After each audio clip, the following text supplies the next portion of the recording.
Так, у тебя есть игра для меня? Да, сэр? Нынче очень популярны игры по сети. Знаешь, короткие сессии, которые не создают ощущения, что время за игрой действительно проходит. Вы, как всегда, правы. Именно поэтому наш новый проект будет иметь только онлайн, где игроки смогут снова и снова играть в один и тот же режим. Не терпится услышать. Игра называется «Среди нас» или Among Us. В матче около 9-10 реальных игроков. Они выбирают цвет своему герою-космонавту, начинают выполнять мелкие задания на одной из 3 локаций. О, только цвет? Да ты шутник. Добавь им костюмы, маски, шапки, что-нибудь поверх скафандров. Но, сэр, скафандр уже костюм. Никто не носит шляпы в открытом космосе, мне все равно. Пусть носят шапки поверх скафандров, пусть носят вообще обычную одежду поверх скафандров. Так мы сможем продавать разную одежду отдельно. Умно, сэр, потому что деньги? Потому что деньги. Я придумал, может еще добавим питомцев, которые будут везде следовать за космонавтами. А как они будут дышать в космосе? Я не знаю, нанотехнологии.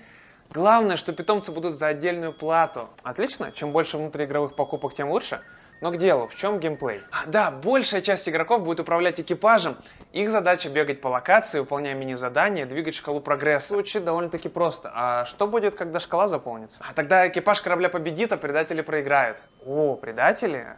Расскажи-ка поподробнее. В них как раз и состоит основная изюминка. Среди членов экипажа будет один или несколько предателей.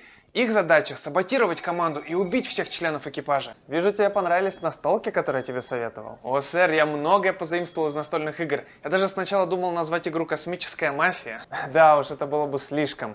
Но подожди, а как игроки будут ловить предателей? Будут бегать с огнеметом, что ли, или брать анализ крови, может? Как они будут совещаться друг с другом?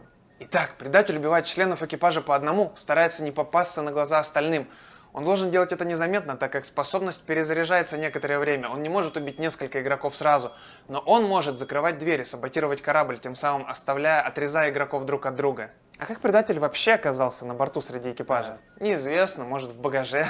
Разумно, да, я так часто транспортирую сына. Что? А как именно предатель убивает игроков? Это будет выглядеть так, словно он разрезает члена экипажа пополам, и от бедняги остаются только ноги да кость, торчащие из ног. Ты сказал, одна кость? Насколько я знаю, в человеческом теле около 200 разных костей. Да. Да, я уверен, что не одна. Как там около 200? Что это было? О чем вы? Ты подмигнул так, словно не поверил. Не понимаю, о чем вы говорите, сэр.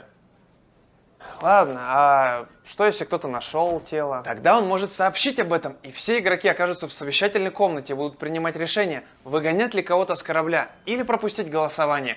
У них на это есть ограниченное время, и в этот момент они могут переговариваться, расследовать убийство, чтобы вычислить предателя, который может блефовать и вести свою игру.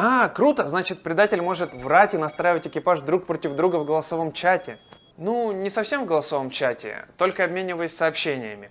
В итоге игроки голосуют на подобных собраниях, пока всех предателей не выкинут с миссии, тогда побеждает экипаж. Или пока предателей не останется равное количество космонавтам, или больше, тогда побеждают предатели. Погоди, насчет чата. Я не уверен, что это хорошая идея. Что?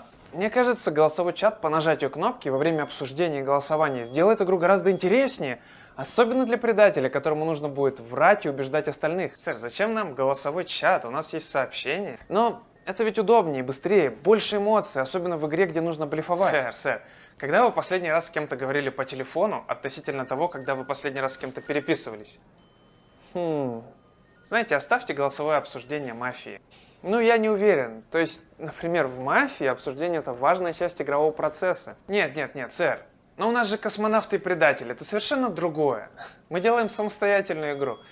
В самом крайнем случае, игроки из мафии будут только дополнительной аудиторией. Ой, я люблю дополнительную аудиторию.